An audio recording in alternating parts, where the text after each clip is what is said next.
Welcome to your weekly Social Jack Influence Factory. Introducing your coaches, Dean Delisle, Kate Hassett, and Jackson Delisle. Hey, crew, how you doing? Hey, good. Hey. How's it going? Awesome. I have Hot Pretty day good. here. no idea. It was funny. I had this delay on, and this bright screen came up, and I was like, "Uh-oh, we're on green screen." We have no idea how it happened. But welcome everybody to another episode in Factory, where we're here to help you develop your influence every step of the way. Kate, how you doing today? I am great. Coming off a nice long weekend. Yes, and Jackson, doing well in there. Yeah, I'm pretty good. It's a little hot outside, muggy. Can't wait for fall. And Also, some more lattes. What is that? yeah, some pumpkin spice latte. They have some other ones that I haven't tried yet. Well, I mean, I've tried them in past years, but not this year. Also, if you follow the show, we are on episode 33. Wow. So we're getting up there. We're getting up there. Right on. We appreciate all that. And actually, our influencer today influenced you for your first pumpkin latte of the season, right? Yeah, she was actually in Milwaukee and posted a picture on Twitter saying that she was looking for, a Starbucks, and she finally found one and got the pumpkin spice latte the day it came out.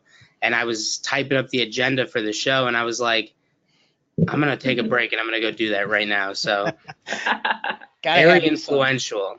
Very influential. Gotta have me some. So, Kate, if people want to play with us on social, where do they go? Yeah, so we'll be live tweeting this whole program on Twitter. Go figure, at Get Social Jack, using the hashtag Influence Factory. Also, you can play with Sarah on Twitter, and her handle will be up in just a second. So make sure you check us out. Also on Facebook, Snapchat, Instagram, and LinkedIn, using the handle Social Jack. We're everywhere. So wherever you like to social, we'll be there too. Got it. Are we up on WeChat yet or not yet? No, yeah, we have a profile. No content yet, so don't follow us. Don't follow us there yet, but we'll let you know. But you can watch us. You can watch us grow. Yeah, you can follow us and just stay tuned. So. Love it. Perfect. All right, people. Remove some of those distractions because you're about ready to go on a great adventure with us today as we talk about helping you build your influence and things along the way. And Kerry says he can see us growing already. Welcome, Kay. Hey, Jim, welcome back on today. So those of you that know how to play with us in the chat area or the questions area of the GoToWebinar taskbar, that's where you can ask your questions. Please don't do that while you're driving in the mobile app. We want you to just be focused on the road. But we do appreciate the fact that you can download a mobile app from GoToWebinar and listen to us. You can also dial in if you need to audio connection. It should be in your email, or you can click on the audio controls and switch to phone call, and it'll pop up this cool little number and access code, and you're in. So I know a lot of you listen that way. And a lot of you, we have engagement prizes for those of you who engage with us in the questions area. So Gary's just really pressing it today. He wants to win. So type in, this is the question of the day. Kate, do you know what I'm going to ask? I don't. You never tell me. It's not fair. It's a surprise. All right. So the question of the day, and you can answer this on social media. What is your favorite fall beverage? I know I'm going to get some mixed things on here, but your favorite beverage. So as we're getting into like fires, in the fire pit, things like that. Carrie, beer is the constant beverage, isn't it? It's not just fall for you. So Jackson, is it pumpkin spice latte? What is it? Well, yeah, if we're talking non-alcoholic. It could be whatever. I didn't say either way. I know, but I'm saying it's two different categories because I'm not going to, drink one of those on my way to work. You know what I mean? I'm not going to drink a beer on my way to work because if I get pulled over, it's going to be harder to explain. Beverage. Yeah, pumpkin spice latte, or if we're talking alcoholic, then probably on Oktoberfest. But Ooh, you took mine. Kate, what do you got?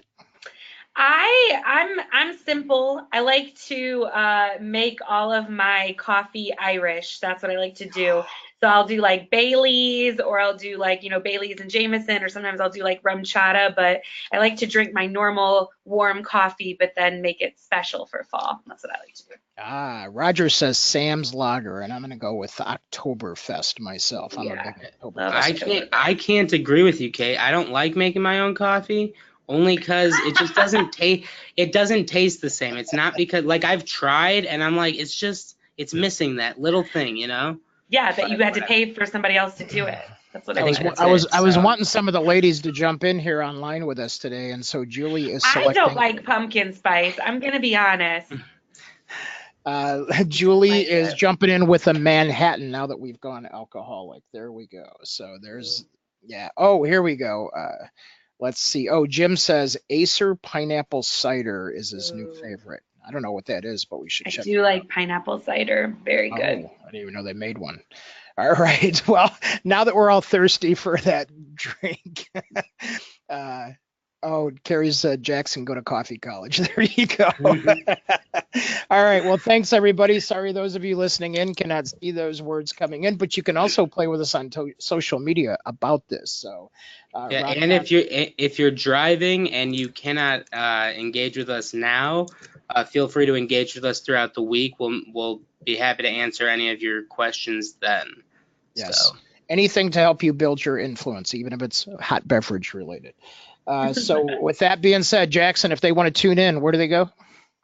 You can tune in on to watch the recording. You can go to YouTube. We have a playlist of all of our episodes on there, so make sure to check that out. As well as on iTunes, you can listen to it along with Google Play, Spreaker, Stitcher, SoundCloud.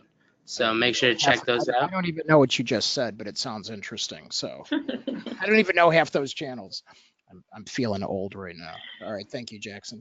All right. So Social Jack members, remember you can catch each and every episode along with tools and other great downloads in the Social Jack system. Please just log in and make sure you pick those up. So if you need those worksheets, things from Kate's influencer class at Social Media Strategy Summit, we have a new influencer class being developed now and some new tools there. So make sure you pick those up and use those as you develop your influence. So with that being said, also there's discounts because we have a lot more classes that are coming up. So you guys spoke and we're just getting ready to release the waiting list on our class. So I'm going to put this up one last time. If you want to be on the waiting list for one of these classes, I'm going to go ahead and put this up real quick. So a couple of events that we have coming up. We have event influencer marketing to fill your next event. So to boost attendance, engagement, and sponsorships, that'll be Thursday, September 13th at 11 a.m. Central Time. So with that being said, we'll go ahead and make sure, as always, that you guys are automatically registered so you can get the recording and all the goodies related to that. We also have How to Rock Your Personal Brand Online coming up Thursday, September 27th. We'll make sure that you guys are all included in that as well. But you'll also get a link so you can invite your friends. And then how to convert connections to clients, 5 steps to monetize your network. If you want to come out and visit us live at an event, we'll be at the next one is Blockchain Summit Chicago, Friday, October 19th. Those of you interested in discount or free passes, please contact us directly or put in the chat here and we'll make sure we get you all set up. So we have the news coming up, our influencer news. Kate, I apologize. I don't have any visuals on this. You're going to have to really work it. But are you taking the 12 social media management tools? I am. I have the first one, and there's an awesome infographic with it, so it'll be sent up in the follow-up email. This article comes to us from Social Media Today. 12 management tools to help maximize your digital marketing efforts. So kind of really hot in the news recently has been some automation tools, automation on social media, which kind of just gets a bad rap because people think it's going to be spammy, it's going to be robots. But these are some tools that really help bring the human connection to your social media, posting organic content more effectively, listening more effectively, which is something we're always continually talking about. And so there's 12 really good tools. You're going to have to do some research, of course, taking into account your budget and what you're really looking for. Some on the list are Buffer, which can help you manage your accounts and performance. And another thing I really liked about this article was that a lot of these tools now are helping you do analytics and listening, which is kind of different. Before we saw there was a tool for scheduling, there's a tool for analytics, there's a tool for this, and now they're kind of all encompassing. So if you're still using more than one, it's a really good time to kind of try to combine your efforts. Also on the list that I thought was awesome was Meet Edgar. It lets you post and then save posts for future posts. So if you come up with something and then you end up scratching it to do something ad hoc, you can save something for the future. So I like that a lot. One they didn't mention though that I love is Social Report. We recently made the switch from Hootsuite to Social Report, and I think it's one of the most underrated scheduling platforms that also includes analytics and some other things. So definitely check that out. But we want to hear from you guys. If you have a favorite tool, automation tool, scheduling tool, type it into the comment box so we can check it out as well. And check them out in the follow-up email if you're shopping around right now. Yeah, and is it true too that Facebook is still not allowing any of these tools to really post, or any third-party tools?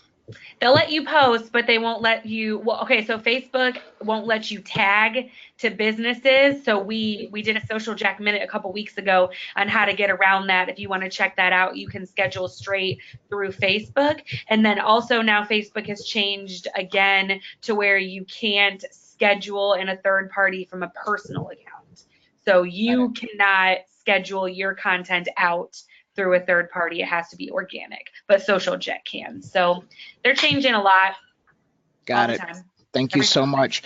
Jackson, sorry, you only have 60 seconds to cover. New test shows retweeting your own tweets can boost engagement. Ready, go.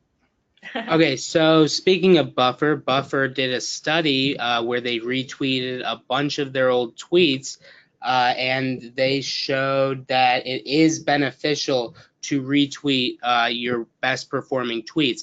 It takes tweets that you tweeted, let's say you tweeted something 3 months ago, and now you're basically reminding people. So maybe it's relevant still, or it's become relevant again. And this was really cool, and I thought it was really amazing the way that they on some of their engagement statistics on these retweeted tweets of theirs, they got up to 210% increase on engagement on some posts, which I thought was really cool. So they doubled the engagement statistics that they had before. On top of that, they had an average of 122% more impressions, 87% more engagement overall, and 90% more link clicks. And they had 3 tweets including video, and those had an average of 92% boosted views. So I thought that was really cool. It's a real great way to repurpose your own content. And like I said, let's say you're sharing an article, things like that. Now you're bringing that back and putting that in front of people once again. So it's a really cool way. So definitely one thing to be aware of, though, is that Twitter says not to post if you're running multiple accounts.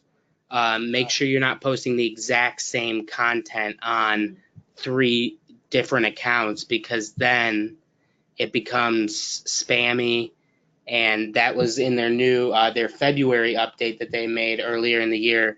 They wrote that into their algorithm. So yep. So they'll be catching that and putting you in what do they call that, Twitter jail or whatever? Twitter jail. Yeah. Well, I know they have Facebook jail. They probably have Twitter jail. You'll be suspended. Your account will be suspended. That's what it is. Yeah. So well, and also they'll suspended. punish you from popping up on other people's Twitter feeds. That's right. Yeah. They basically say your content is not relevant. Yep. Instagram does that a lot too. So All right, so thank you guys so much for that news. We're going to go ahead and have a quick lesson, and then we'll bring our guest on. So real quick, question of the day is, are you a business influencer? It's up on your screen. Click really quick. That counts for engagement.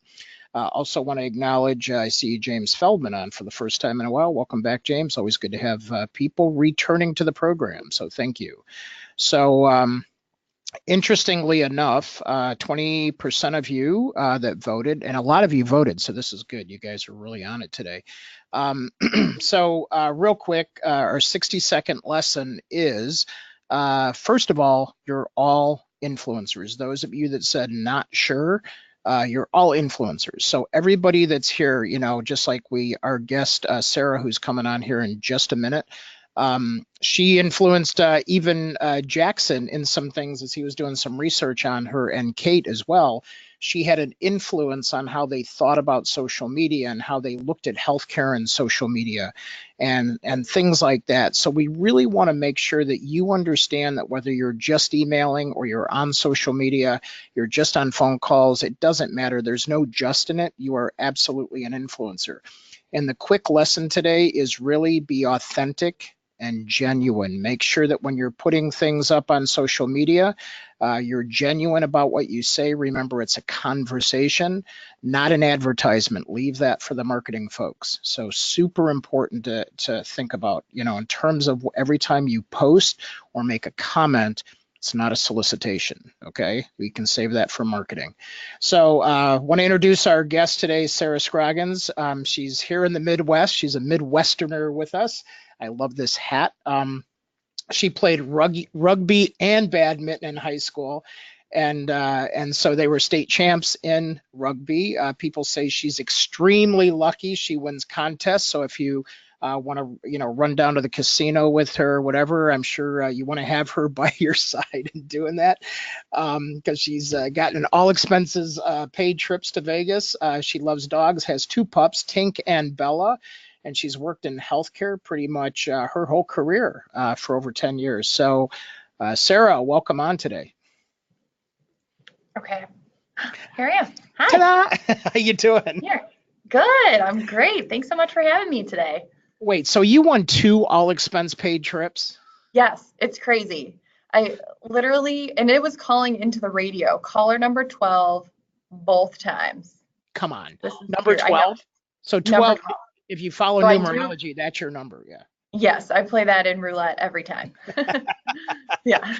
Oh my God, that's too doggone I know, funny. it is crazy. And so I say now I try to rub my luck on other people. So sometimes when I'm with people, I was just at an event last week and one of my colleagues was like, I only won because you were with me. And I'm like, good. I want people to feel the love. That's awesome. Yeah. So real quick, you met Kate earlier, and she was on radio, still is, more on the DJ side of radio, and then I was on WLS Talk Radio for quite a few years. So it's just funny how we run those contests, and we would have people that would win in multiple times, and we're like, how did they get that? It's like.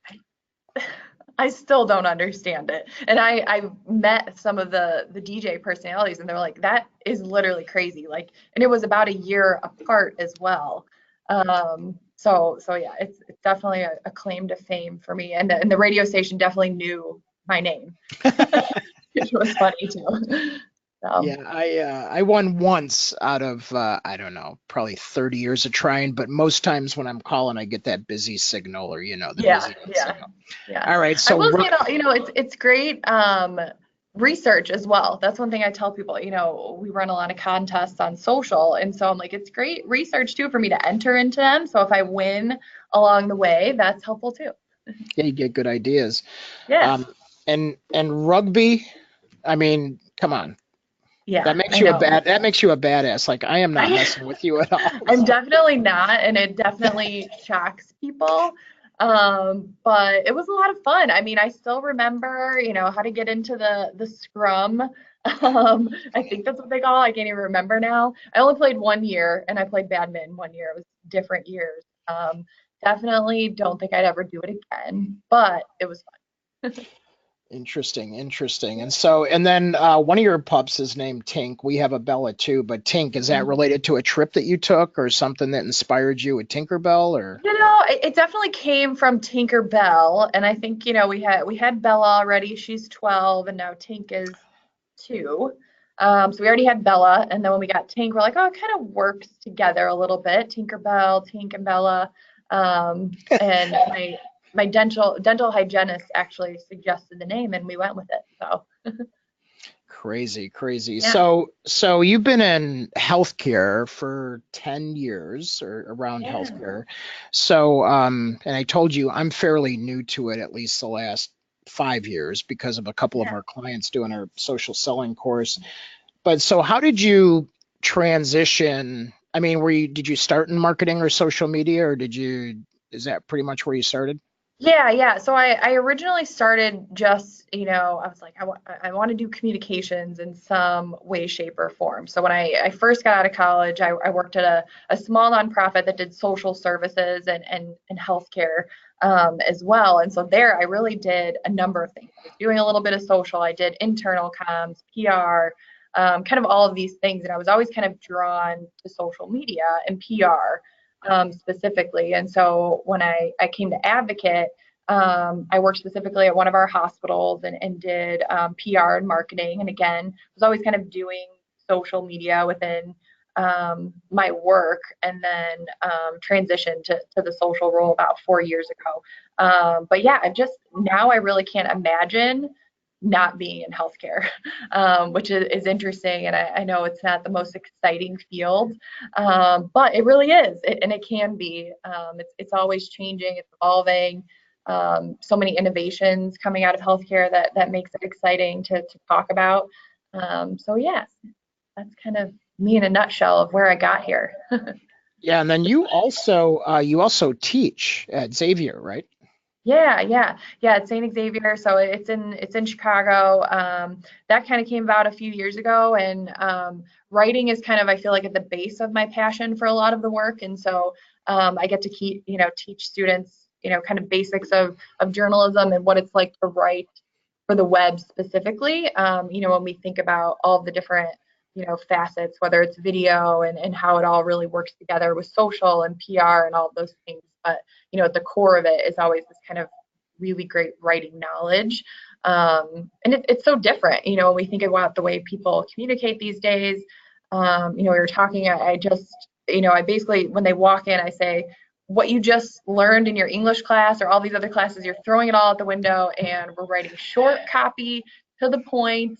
Your papers aren't going to be longer than 2 pages max in this class. And they all are like, oh, our friends thought that this was a class where we had to write so much. I'm like, well, you're writing a lot. It's just different. Yeah.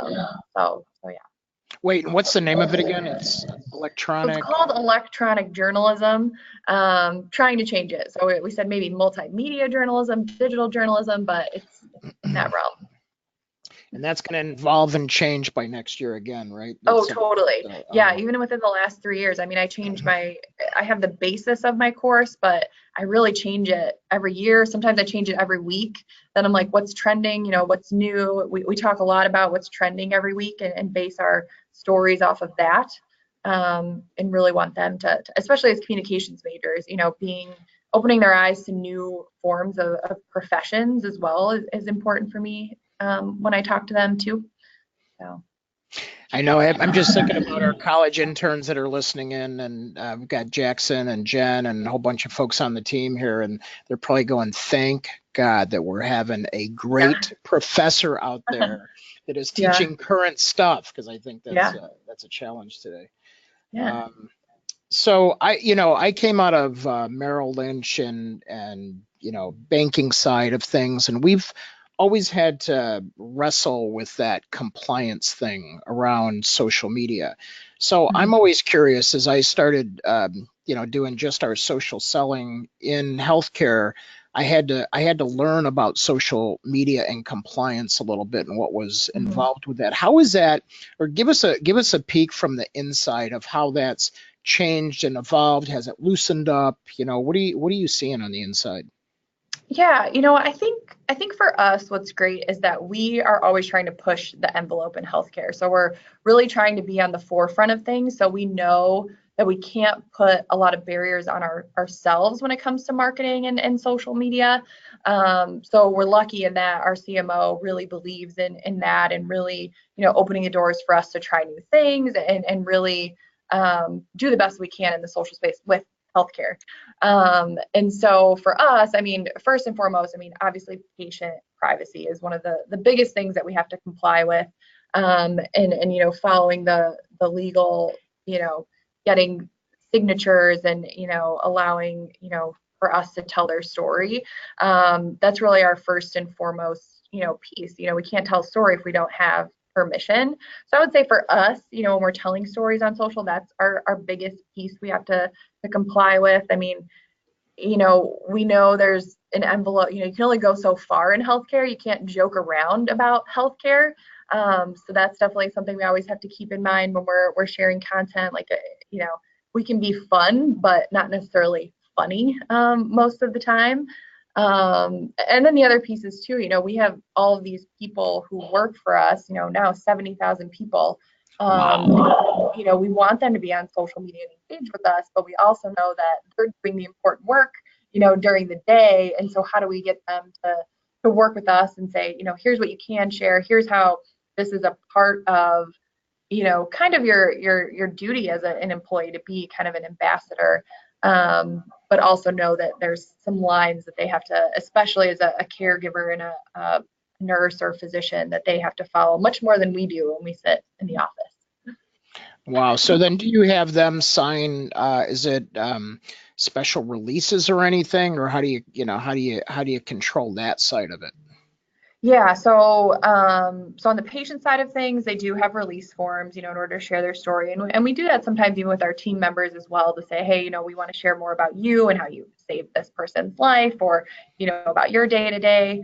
But then on the flip side, for if we want them to be an ambassador, we do have guidelines and say, here's what we're really looking for, and just internally we have these kind of expectations, these behaviors that we want our employees to have. And so we say that's the same. If you're going to be on social media, if you're going to be representing the brand or talking about us, this is how you should act and be in the social space, maybe even more than you are in person as well. So do you do that by selecting, do you identify, select people and train them and groom them for this? Or is it, sometimes there's just natural rock stars? How do you determine who plays in the space? Yeah, I think it's actually a little bit of both. So we definitely see the rock stars, especially from the back end of social. We get to see who's engaging with us, and we know that there's those people out there. But I think too, it's also on the flip side of who are those engaging people in the organization that are just engaging with their teams, with their units, and really kind of more engaging on the personal side and team. And then how do we take that and then say, okay, now we want you to be this kind of internal and external ambassador. So we really look to leaders and say, who on your team, represents these things, who would be, really good at this and sharing the messages. Because not only do we want them to share the messages externally, but also, again, kind of take those messages and be like, hey, team, like, did you hear we have this going on across the organization? Or this is happening today, or, whatever it may be, to kind of share it word of mouth as well. Right. Beyond social. So this I'm going to do because I'm interested for my class that I teach in grad school for career. So I'd imagine that you're helping them with some level of storytelling as well, and giving them some of those basic fundamental skill sets. So what kind of an impact do you see like now, and what impact do you see down the road that this has on their career for them being really an employee advocate for the company? Yeah, I mean, I think that it's great for their own personal growth. That's one of the things that we actually kind of boast about the benefits of the program, that not only are you more informed, but again, it's kind of giving you this almost like, I mean, yeah, you 100% you can put it on your resume for sure, but then also, you are really kind of taking it to the next level where you can share with your colleagues. You're kind of being a leader then to share this information. You're a leader online to share about the organization. So I think that even those little things help them grow. And so I think that it definitely helps. I mean, it opens up them to a whole new world. I was just talking to a colleague the other day that I'd never met before. I heard he was an excellent champion at one of our hospitals. He's like the manager of our cardiac cath lab. But I never would have thought that he was so excited. He was asking me all the right questions, like, tell me about the strategy of this program. And I mean, he was ready to go and, excited to just learn about how he can make that impact with his team and at his hospital that he works at. And so it kind of took me by surprise, but it was exciting to know that he actually cared about these things and wanted to know more versus just, okay, I'll be your ambassador. He really wanted to take time to learn even more higher level about it, which is cool. Yeah, so what's interesting about this is employee advocacy has been out now, what is it, feels like 5-6 years, or maybe it's a year and it just feels like 5 or 6 years. But Yeah. in doing that, what happens when you get people that are doing it wrong or go off brand or anything like that? Is there mechanisms, or is that listening, or how do you treat that? Yeah, and I think that's especially in healthcare. I think that was kind of the hesitancy to us starting this program. And it's still very, Right. in its infancy. We have about 80 people in it right now, which again, compared to 70,000, still very small. But we're really kind of in that testing phase and rolling it out, because I kind of keep saying, I'm like, we have all of our PR and marketing folks within the program right now and some administrative type people, who sit at desks. And I'm like, this program is 100% not for us. And so it's really trying to get, in the palm of the hands of our folks that, on the ground and doing the amazing work across the organization. But yes, on the flip side, that's the scary part. And I think that's where, as a learning that we've really seen that it is a barrier to making sure that, people are complying with, our policies and, not tweeting on their, while they're working, or if they're not on a lunch break, or, whatever it may be. So we definitely monitor that. And I think, about the guidelines, that's one thing that we kind of say, here's what we're looking for, and you can be, removed at any time. But I think the other hard part is that a lot of times we don't know about the things that are happening. I mean, we know that there's good and bad happening right now. Right. People might be complaining about their job or talking about a bad day or, something that happened. And we know that that's happening. And we know that, there's freedom of speech, and there's things that then also violate policy if they're talking about a patient or, whatever it may be. So we monitor it, but I would say a lot of times we don't see it unless somebody comes to us and tells us about it. Got it. Yeah. Yeah, that's what because I know we talked earlier, and no matter how much we're responsible for rolling things out, and, we've heard this from, Ellie and others that we've had on the program, it's just sometimes tough to do all this with the resources that we have. It's almost Totally. like, how many people work for you guys? 70,000. Just 70,000? Yeah, that's it. And so do you have a ratio of like one of you to every 25 people, or? Yeah. One per 20,000, I would say. There you go. Wow. Yeah. Well, kudos to you for that. I'm always wondering too, and we'll welcome some questions in here. We have a couple starting to come in.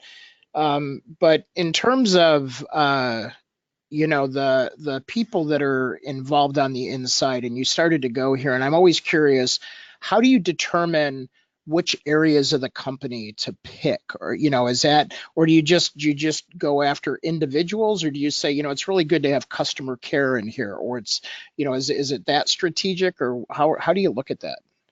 Yeah, so we definitely started with, our go-tos, of course, PR and marketers, 100%, they should be, sharing. Don't have to train them. Yeah, not a lot of training. And then we did look at, who are folks that we know could benefit immediately and probably catch on a little faster, HR, recruitment, folks like that. Yeah. And then we said, who are, we tried actually with one of our smaller hospitals that's in central Illinois, because we know that's just a great place to reach people, even in small communities. So, everybody's on social, as much as people say, oh, well, the older demographic or, people in, small towns, like, no, they might actually be on it more. And so we've kind of piloted it with certain groups and just really engaged people that were recommended to us. So we started with about 20 people from one of our hospital sites. And now we're actually moving on to our next kind of one of our flagship hospitals, because now we're like, okay, we're hitting the ground running. We really want to get the folks that, this program is meant for. So we did kind of pick and choose in the beginning, but now we're kind of like, we need the frontline staff. We need these folks in the program, those engaged people. And again, it really comes from recommendations from other people, whether it be HR, senior leaders, and things like that say, hey, this person would be great at the program, and they already are an ambassador. So here's how we take it to the next level. Right. And I would think, I was surprised because we handle basically, micro influencers in the B2B space. And what we were interested in is to see, I think we had some chiropractors, doctors, other dentists come in and come into us. And I was just surprised to see how many were so willing to put themselves out there. But then these are also the ones that are speaking at conferences and things like that. So do you support a whole realm of that for them when you get them engaged, or is it more just, serving the content that goes out? Yeah, so I think right now it's more about serving the content and the information, but I think we definitely want it to evolve, and how is it a two-way conversation as well? We encourage that also, but I think to your point, kind of when you think about people going to conferences, especially with physicians, they want that engagement, they want the marketing. So we have a number of physicians that are already their own influencers in their own realms. So now how do we use that and say, and vice versa, and we want it to benefit them. They're the core of our business, right? So how do we work with them as a partnership versus, just here you go, here's the content, but how do we, partner with them to then not only create the content and share their knowledge or their influence. So that's definitely an area that we, want to continue to grow in as well with physicians.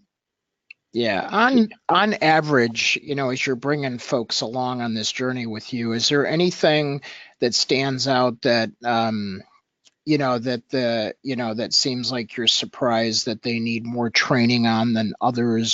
Just where you're like, wow, I didn't think we would have to do as much training on this piece of it. Are there any of the pieces that jump out at you?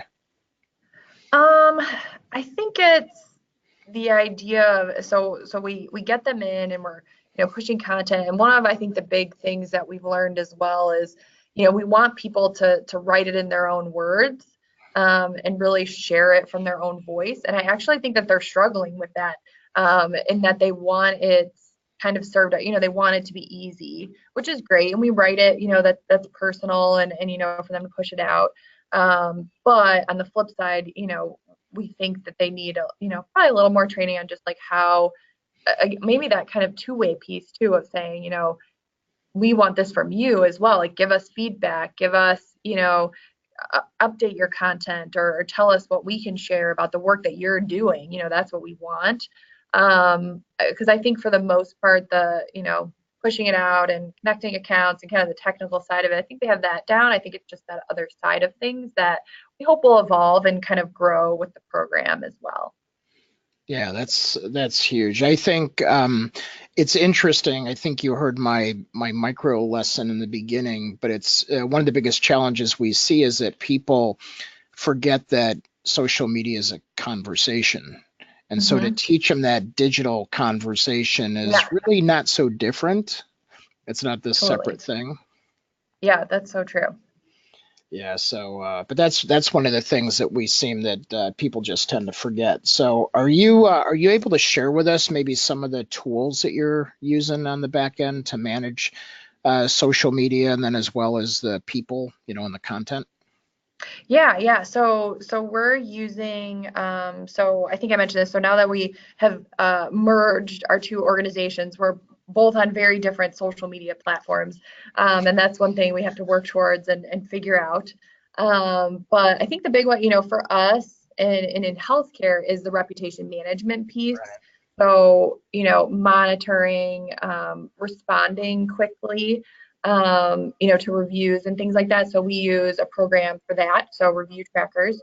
And that's a program that we're using to, respond quickly. Again, that's one of our priorities. But then, figuring out how we work with, we're not the ones solving these problems. So really, having a program that helps us work with others who can help solve the problems is important for us. And on the advocacy side, we're using Hootsuite ambassador program, which is great. They have an app, and that makes it super simple also.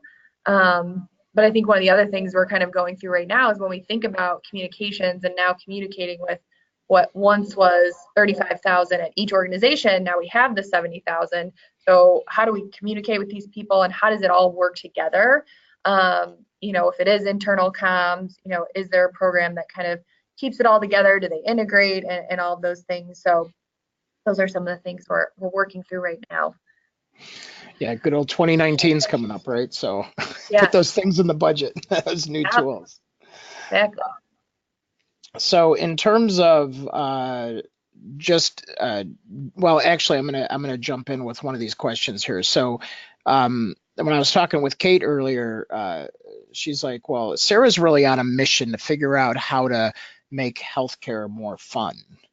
So in terms of doing that, what have you discovered along the way? You mentioned contests before, and Ed was chimed in here and said, we know she loves contests. What's the best contest that you love to hold online? So we'll start with that. Yeah. So, and I think that actually is one of the ways that we try to make healthcare fun. Like, again, we want it to be, create interactions. Like, you only go to healthcare, of course, either when you need it, hopefully you're getting annual checkups and things like that. But, we also want to be kind of this health resource of sharing information and, again, keeping people engaged with us. So we're fortunate in that we have some really great partnerships with the Chicago sports teams. So that's a great way to get people engaged. And of course, we always relate it back to healthcare in some way, shape, or form, or education in that sense. So some of the fun things that we have the opportunity to promote are those partnerships, providing experiences for people. So, right now we're hosting a contest to get people to come join us on our twin day at Wrigley Field. So, share your stories. Did you have some twins that were born in Advocate Hospital, and getting some really great entries. So not only is that great content then that we can then share, but then also we're getting, that opportunity. And again, it's two-way to interact with our patients, our consumers, our communities, and invite them to join us. So those are some fun contests. And even then we'll say, take a health poll and be entered to win, a spa prize pack. We're doing, even if it's something as silly as like, how long does a heart scan take? Is it the amount of a Grey's Anatomy episode, or, whatever it might be. So educational, but then also fun. And then you're entered to win, something that relates to, either relaxing, or maybe it's just an Amazon gift card, and things like that. So it's tiny steps to build that relationship. And so we typically try to do sweepstakes contests once a month. I think we have 3 running right now. We don't know how that happened. But they all have to do with our sports partnerships, and then also kind of back to school kind of fun for moms and things like that. So those are great. Yeah, that's super cool. So any cool stories since you're getting to deal with the Cubs and the Bears and all these folks? Is that something that there's a team members that do that, or you get to interact with them directly? Yeah, so we get to interact directly. We have a great sports partnerships team, and then or I guess I should say there's one person. She's a team of one that rocks it. So we kind of are her team, that works. I kind of say, I'm like, if we didn't have social, would anybody really know about these partnerships? I mean, really, I'm like, so I'm like, we are there, live sharing at all of our events and patient activations and things like that. So we've had a lot of cool opportunities that we can provide for our patients. And so we really strive to show that on social, whether it's through video, live sharing, tweeting, Instagram stories, things like that. And then, working with partners as well, that they're sharing it on their social channels that, of course, have national, global reach. which makes it very exciting for us as well. We recently had, a couple years ago, one of the Cubs players met one of our patients in the hospital while I was there, formed a connection. We were able to get them together at spring training a year and a half ago. Surprised them again at Wrigley Field for his 11th birthday or his 10th birthday. And then just last week we did another surprise where Wilson Contreras from the Cubs surprised Daniel at his school. It's a special needs school, so it was just a great community thing as well. That Advocate was able to say, hey, because of our partnership, we're bringing Wilson together with Daniel, but also surprising all of these kids. And Caitlin, who's on my team, did a phenomenal job to, blasted a Facebook Live that we did like a 40-minute, which ended up being way longer than we thought, but it was super well received. We promoted it ahead of time. The parents got to watch it who weren't at the school with the kids. So that was just a great way. And obviously media is picked up everywhere, but the social piece of it was so strong for that it just was phenomenal all around for our team members to be able to watch it, but then also families, our consumers, and to see that connection that we helped make happen and then share it on social. Yeah, that's amazing. That's how I caught it, was on Facebook. I think it was a Facebook Live, you said, right? Yeah. Yeah. Awesome. So it was an alert. And what's interesting, it's because I was following the Cubs, but then I was now connected to you guys because of that. So it was a super cool story. Super cool. Little really quick on the fact that, we do a ton of streaming. We're streaming right now for those of you that are watching live. So as we see this changing, and now all of a sudden our world of binge watching in the world is changing because all the regular programs that we'd normally go to television or even sports. In fact, my favorite sports wrap up of the Cubs every day is actually featured on Facebook TV on their broadcast channel. And you can't get it anywhere else. So it's an interesting dynamic of watching this. How do you see that playing in with healthcare and hospitals? Do you see this, that it's gonna have even more of a role, or is it more educational? What are you seeing? Any trends in there? Yeah, and that's one of the things that, I remember when IGTV first came out and we were like, oh my, this is awesome. Like, what can we do with this? And then we're like, well, let's take a pause and kind of think about how this would work for us, and we talk about resources again. I mean, we, having the resources to have consistent content or a series and things like that is interesting, that's going to keep people coming back.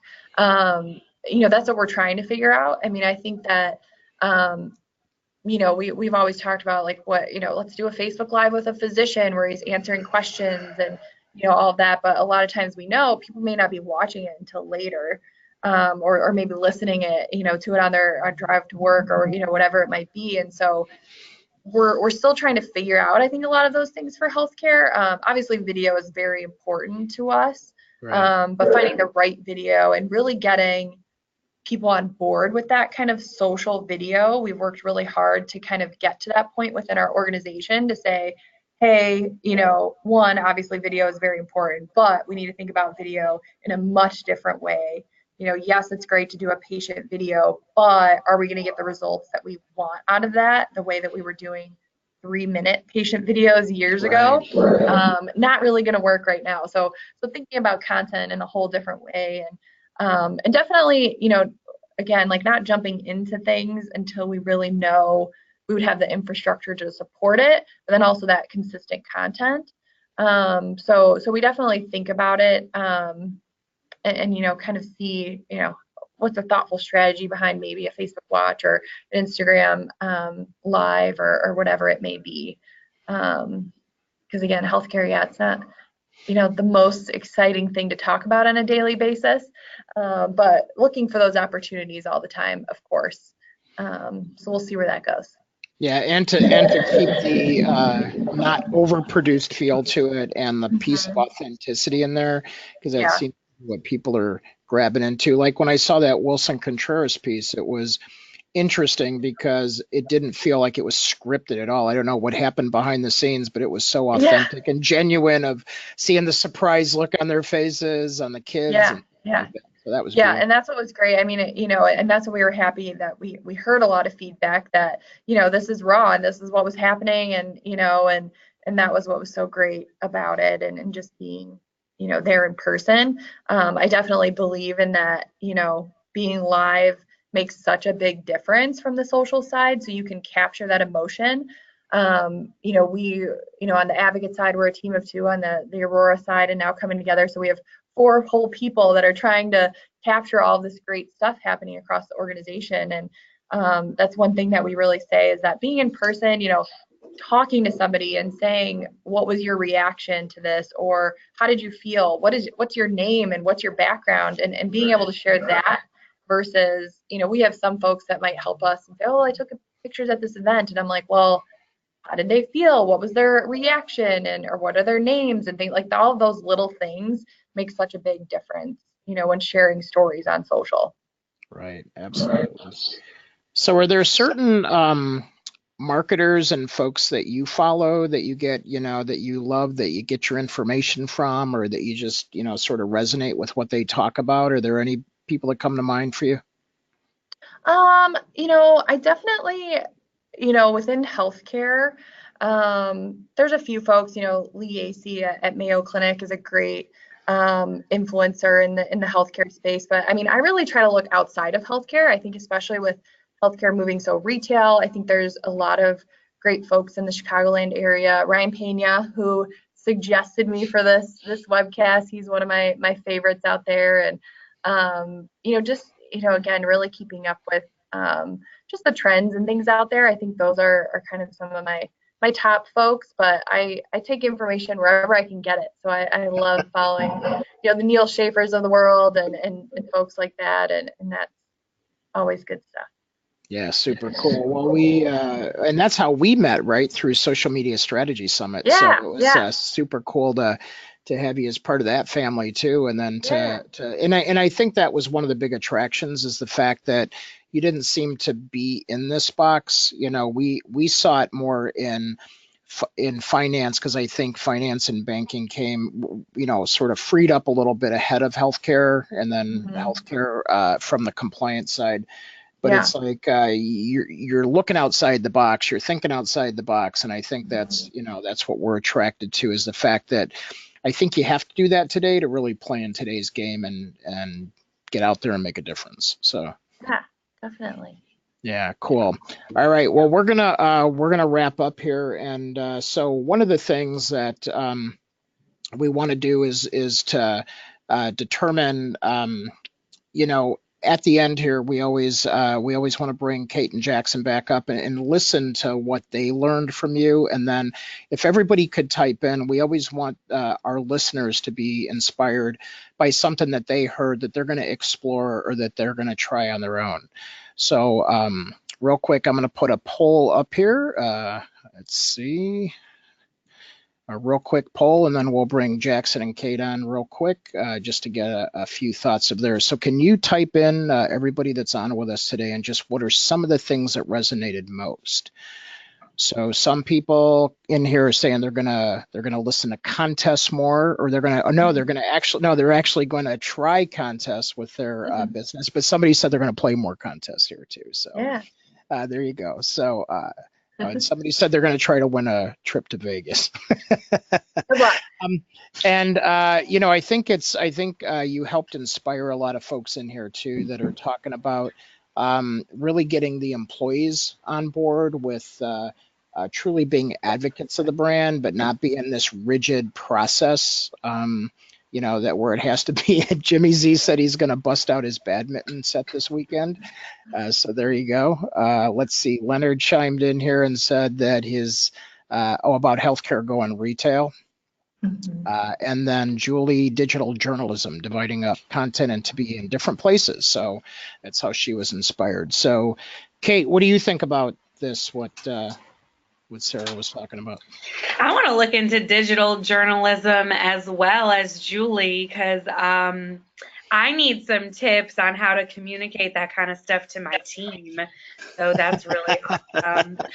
But also on an employee advocacy side, like I love how you talked about you give them suggestions of things to post as opposed to just writing posts for them. I kind of think that was genius. Because we can make content for people all day, but it's really just kind of, I think, changing the conversation to be like, we suggest that you post this. I think that's great. Yeah, for sure. Jackson, anything on your end you picked up?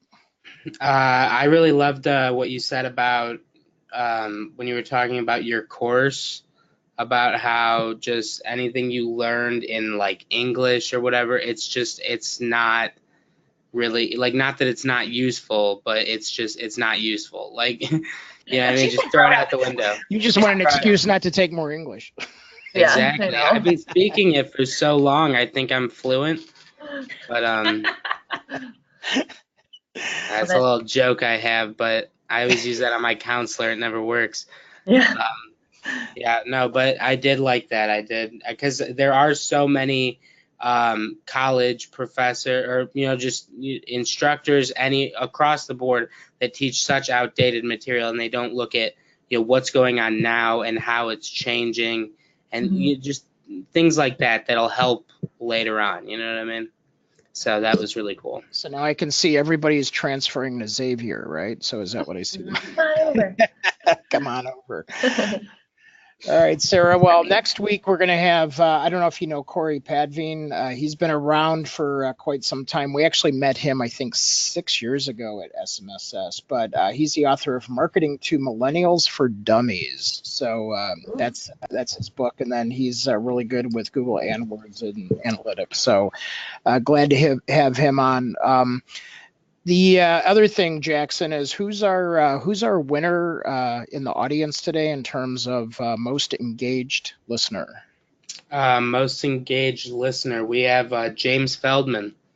James, welcome. So yeah, James, and welcome. he's actually in recovery. So go. I know you don't drink coffee, James, but they got like scones and stuff that are good. So enjoy those. They got little cupcake balls on a stick. Those are just Those are the popping. best. You know what I mean? Those are amazing. So now we're promoting the menu. If they're not a sponsor of this show by the end of the year, I don't know what's happening. So, and Miriam says they have good white hot chocolate. Speaking of drinks, she's bringing it back. Oh, and James loves chocolate. He actually makes his own. So make sure to check that out as well. So, did you see Carrie say that he's going to write a Marketing to Dummies book for millennials coming out soon? Oh my gosh.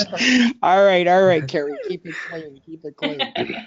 All right, and then Jackson, do we have one more winner of Starbucks card today? You know what? Look at that. You were right. Sarah, you are lucky. You won a Starbucks gift card. Look at that. Oh my gosh, she even won on this show? We never have a guest that wins. Oh my, you are the first guest that Super has lucky. ever won. I love it. All by chance. That's crazy. That's amazing. You have to take Caitlin Ruiz to coffee because she showed out from Advocate Healthcare on Twitter and in the chat. So she's the best. Well, can we give Caitlin a gift card too? Yeah, sure. Okay, there you go. Yeah, let's do that. Perfect. Listen, this is a first. We've never had a guest. We've never had a guest win, and we've never had. Oh my gosh. Oh my gosh, and we've never given away 3. So now we have a new bar. It's a bar has day. been raised, right? Well, Sarah, we really appreciate you. Thanks for being one of our influencers and changing healthcare in the world and the way that it operates around this. And we're just really appreciate you for being part of our family here and really taking things to the next level. So if people want to join you on social, where do you prefer? Twitter is great. I still am somebody who loves Twitter. LinkedIn, and I'm on Instagram as well, but I would say Twitter and LinkedIn are my main ones. Go to. Well, there you go. There's her handle up there on the screen, and then everybody's going to get a file now with all the information with today's articles, a mention of all the winners from today, and then Sarah's handles of where you can follow her and get more info. And she's an amazing speaker. So if you see her at a conference, I just welcome you to come out and hear her speak. So with that being said, from all of us here in Chicago, Chicagoland, since Sarah's out here with us, and the Social Jack Studios, we just want to wish you all a great success in building your influence. And we'll see you online real soon. Take care, everybody. Bye. Bye.